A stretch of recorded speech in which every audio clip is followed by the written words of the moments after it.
Yung galaw, alas 2:30. Ito yung mga galawan ng mga gutom, no? Yan, kaibigan ko.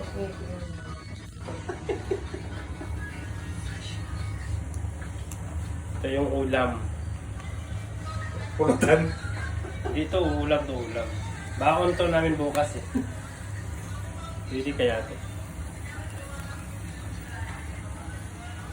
Ayan sila.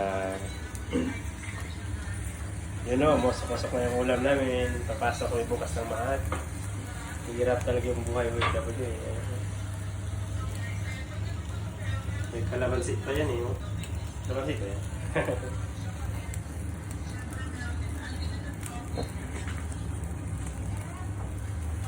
Kaya ako dadadya kasi hindi kasi mga pagkain doon. May pagkain na rin doon. Free food ba kayo dyan? Oo. Ah, sa Karas. Ay, hindi. Sa itaas. Hindi, sa kuwan. Marami na mga snacks. Ah. Fish snack sa mga customer. Hindi pa gusto ganun.